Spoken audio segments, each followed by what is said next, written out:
melhor um motor rápido que quebra ou um lento confiável? Eu acho um lento confiável. O boné da Mercedes é bom. Porque esse não quebra nada, né? A Mercedes não tem problema de quebra de motor. Porém, tem mais outros problemas. Não, tem problemas piores, né? Que eles não conseguem resolver. Eu não sei se foi com saída de engenheiros que isso aconteceu, que foram para a Red Bull. Sim. O que mudou? Porque mudou muito, né? Mudou, né, seu Canico? Realmente o conceito do carro da Mercedes é também muito diferente do padrão que a gente viu na temporada de 2022. E o ponto é, tirando o Grande Prêmio de Barcelona, Kalinka, que a Mercedes demonstrou ali uma certa reação, dali para frente a coisa parece que foi pior do que já estava. E segundo as análises dos próprios engenheiros da Mercedes, o que eles estão achando é o seguinte, é que... Muito obrigado. O que aconteceu em Barcelona foi a combinação de uma pista muito lisa, sem ondulações, e nessas condições a Mercedes teve um problema muito menor do que teve em todas as outras etapas. Depois de Barcelona nós tivemos Mônaco, que teoricamente deveria ajudar porque é uma pista de baixa velocidade, porém extremamente ondulada, e Baku ainda pior, porque é uma pista ondulada de alta velocidade. Então realmente a Mercedes está com um problema bastante sério, e não é um problema fácil de resolver. E tem outra questão também, né, Karin, que a gente falou sobre isso, que eu vou falar agora no começo desse ano, a questão dos kicks está machucando. Então, os pilotos da Mercedes, né, a gente viu o Hamilton esse final de semana descendo do carro com bastante dificuldade, e aconteceram comentários, na minha visão, bastante infelizes por parte do Christian Horner, que é o chefe de equipe da Red Bull. A Red Bull, que é uma das equipes de maior sucesso na Fórmula 1. Um pouquinho pra cá, só. Ano passado fez uma temporada espetacular, assim como vem fazendo esse ano. E o Christian Horner, talvez por conviver muito com o Dr. Marco, tá toda hora soltando um veneno por aí. Inclusive disse uma coisa que não tem o menor cabimento, insinuando que o Hamilton está fazendo um teatro em relação... Está fazendo graça. A graça para tentar fazer com que a FIA tome alguma providência em relação ao regulamento. Então a minha visão é o seguinte, primeiro, nós mesmos falamos aqui no início do ano que a FIA, na minha visão, tem que intervir sim, porque você não pode ter uma categoria que coloca a saúde do piloto em risco.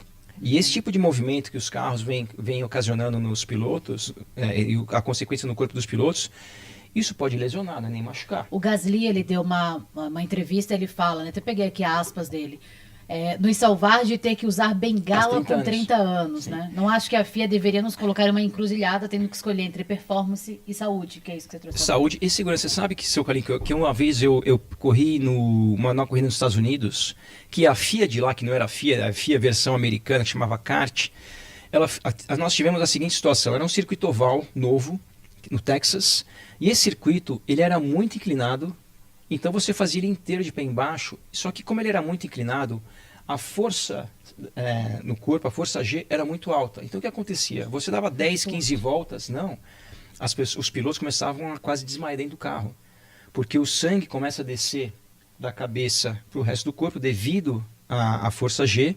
Aí chamaram o médico, chamaram até um piloto de caça na ocasião, porque eles falaram assim, olha, com esse tipo de G lateral que os carros estão tendo, girando nessa pista, vocês vão ter que usar roupa de piloto de avião, porque aquelas roupas pressurizadas para o sangue não descer da cabeça e você acabar apagando. E para encurtar a história, eles fizeram a seguinte coisa naquela corrida, cancelaram a corrida. Não teve corrida porque não tinham a solução. A média da pista era para ser por volta de 350 por hora, passou a ser 370 em função das inclinações. E esse, para mim, é um exemplo. Isso gerou um problema muito grande para a kart, que era a FIA de lá, gerou um processo, porque era a inauguração do circuito do Texas.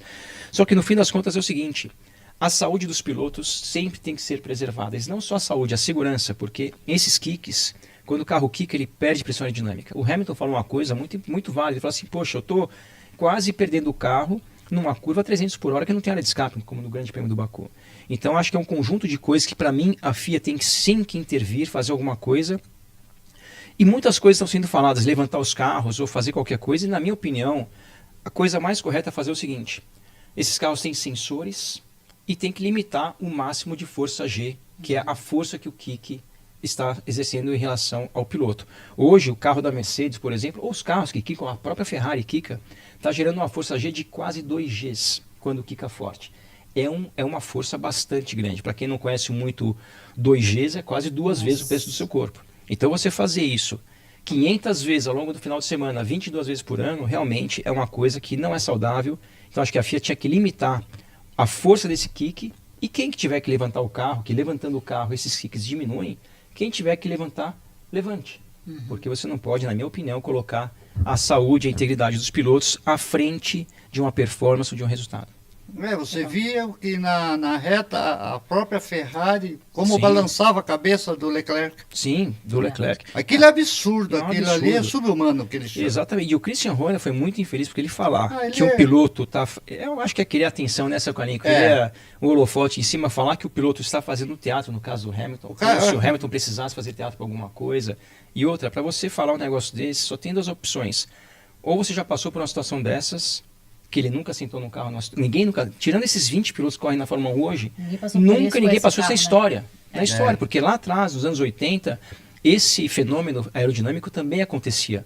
Mas não na agressividade hoje em dia, até porque os carros hoje geram muito mais pressão aerodinâmica do que antigamente. Então ninguém, tirando esses 20 pilotos, ou melhor, 21, né, porque o Hülkenberg também correu, sofreram o que e sentiram. Falou, inclusive, né? Sentiu também. Sentiu. Então realmente acho que a FIA tem que intervir porque está perigoso.